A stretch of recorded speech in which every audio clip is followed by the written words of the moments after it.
Well, later today, we'll get a look at more key members of Joe Biden's cabinet. Among them, Susan Rice for Domestic Policy Advisor, a position that won't need Senate confirmation, and former Obama Chief of Staff, Dennis McDonough, to head of Veteran Affairs. I love her. She speaks her mind, Joe. She does. That's why it was going to be rough. Exactly. And that choice isn't sitting well, the McDonough choice. To our next guest, U.S. Army veteran and host of Angry Americans podcast, Paul Rieckhoff joins us. Hey, Paul, thank you for being with us. This is going to be interesting. It's one of these times I always find myself agreeing with you. But I just got to tell you my gut. As somebody that had more military retirees in my district when I served in Congress than any other district, you know, people would bitch about the IRS, Social Security. I say, listen, I said, I found most of these bureaucrats are very responsive, but you call the VA and it's a slow roll. They treat my people like garbage. They do everything they can to not give them the benefits that were promised to them. And so when I heard Dennis McDonough, my complaint of McDonough was that Barack Obama gave him way too much power. Like foreign policy was run by Obama, Ben Rhodes, and Dennis McDonough. So my thought was, oh, good, they're getting a guy in there who actually knows how to make, you know what, actually work right in Washington. But then, obviously, because I have so much respect for you, I read your piece. And, you see it a completely different way. You're very disappointed in it. Tell me about that. Tell me why. Yeah, with all due respect, Joe, you're a Washington insider, so that's what I'd expect you to say to this pick, and that's where I'm seeing a lot of folks come down on this. Here's the bottom line for me. The most core issue, especially right now in America, is that representation matters. We talk about it all the time. Democrats talk about it all the time, and I'm not even a Democrat. And it matters apparently everywhere in the federal government and throughout the cabinet, except at the Department of Veterans Affairs, where we've selected, again, a person who's not a veteran. We were hoping for a post-9/11 veteran. We were hoping for a woman veteran or someone who could be totally transformative. We didn't even get a veteran. There are almost 19 million veterans in America, 3 million who served after 9/11. Some of the most exceptional leaders of our time, transformative leaders of our time, people who can get stuff done. And Biden passed over all of them for a Washington insider. And I respect McDonough. I know McDonough. I spoke to him yesterday and told him the same. But this is the wrong pick. Yeah. It's the wrong pick for the wrong time. And instead of having a pick that we can celebrate, that we can look up to, that we can be inspired by as one of our own, we've got a Washington insider. It's really disappointing. It's sad, and it's a thud. And I think it's really cutting to the core of how deep the civil-military divide is in our country. We see it with the Secretary of Defense pick as well, I believe. But this it's much deeper. It really cuts to the core to how we understand veterans and how both parties view veterans. Yeah, and by the way, such a Washington insider that I left Congress in 2001. That was 20-something. 19 years ago. So, boy, it's seriously the swamp. It's up to my neck. I don't know. I'm even breathing right now. Is there a more swampy pick, right? Like the Republicans are probably going to hammer this. Progressives are probably going to hammer this. People who are really going to support this are people who have worked alongside McDonough, and I understand and respect that, and Democrats. Yeah. I mean, it's also a very partisan but Paul, like I said to you, not partisan, and it really brings people together. We need more than just a crisis manager. Is that how low our standards have gotten at VA, where we'll take not inspiring or motivating, we'll take competent? Is that how low our standards have gotten at VA, that we just want someone who can do crisis control? Well, Paul, what I've been tired of over the past 20 years have been people that are just getting picked because of their profile, people just getting picked because they fit into a certain box, people who are getting picked who actually don't know what they're doing, people getting elected to being president of the United States because they're marketed like a bag of potato chips. I mean, if I'm going to brain surgery, I want somebody who knows how to operate on my brain. That's been my complaint about Washington over the past 20 years, this sort of, hey, you're a Washington insider, we don't want you to be a part of this.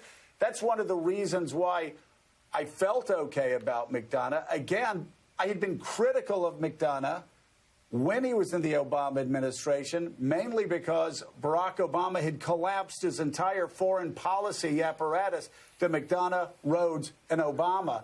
So it's not like I've been this guy's cheerleader. I just think that maybe for an administration that has been racked with mismanagement over the past 30 years, he might actually know how to get things done. But he didn't work there either. He's never been a patient there. He didn't work there. He wasn't an undersecretary there. And he's never really managed anything of this scope and size. Yeah, chief of staff of the White House is one thing. Managing 300,000 employees and a $200 billion budget and having to deal with the press and Congress every single day is very different. If they really wanted to focus on competence and they really wanted to focus on execution, they could have brought Bob McDonnell back in. And I don't think they would have gotten any pushback from anybody here. I mean, it's a really head-scratching pick at a really important time, and on many levels, it feels really dismissive. You know, you really think of all the amazing retired admirals, generals, people you've had on your show for 2 decades. They couldn't find one among those 3 million instead of McDonough. It's really insulting on some level.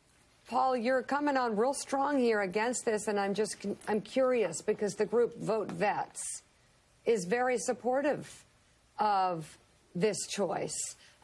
They even put out a statement saying Dennis McDonough is just what the VA needs right now. And we're absolutely enthusiastic about President-elect Biden's choice. We call on the Senate to swiftly confirm him so veterans can have an agency that works for them again. What do you make of their support? I mean, this is an organization like yours that wants the best for our veterans. Well, it's actually different than the one I led, Mika, because it's a partisan political organization that supports Democrats. I mean, it's a very partisan group, and you'll see many of the partisan groups come out and line up behind a pick like this. The real question is, how is the American Legion going to respond? How is the BFW going to respond? How are the next generation veterans going to respond? How are women veterans going to respond in the same week where we got a damning IG report that says that the current VA secretary created a culture of intimidation, and we have a major sexual assault problem throughout the military? I think the current VA secretary, Wilkie, should resign over that. People are saying, oh, there's only 40 days left. But the chairman of the House Veterans Affairs Committee called for him to resign this week. So we've got a real culture problem at the VA. We need a transformative leader who also can make the case on behalf of veterans to the American people. This is not just the Veterans Affairs Administrator. This is the world's largest, most important veterans advocate. This is the person who tells our stories, who interprets Memorial Day and Veterans Day. They have to be a translator. And it's very hard to translate for a community that you don't come from. Hey, Paul, it's Willie. Good to see you this morning. So as you know better than anybody, veterans have been frustrated again and again by the VA. They've sought the benefits they deserve. They don't get them. They don't get the treatment. We talk a lot about applauding our vets, but we actually don't execute very well on that.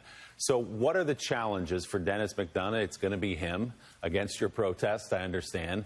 What is the challenge in front of him? And why is the VA seemingly such an intractable problem for a head of the VA after a head of the VA after a head of the VA who can't get the job done? Well, first off, I don't assume that he's a sure thing, Willie. We haven't heard from many Republicans here, and this pick hasn't even been formally introduced yet. So I wouldn't assume that it's a sure thing. And if it is, then that's another disrespect here. The VA secretary shouldn't be a rubber stamp any more than the Secretary of Defense or any other critical pick. But I think the number one issue for our community, like it is for the rest of the country, is COVID. The numbers are skyrocketing inside the VA, about a 300% increase in the last month in cases. We're now losing veterans at a very high rate within the VA, and they don't even know how many are dying outside of the VA. We've tried to do independent research, and as many as 20% of the overall dead could be veterans. Think of all the nursing home deaths, all the older men especially who are dying inside nursing homes and other types of hospitals.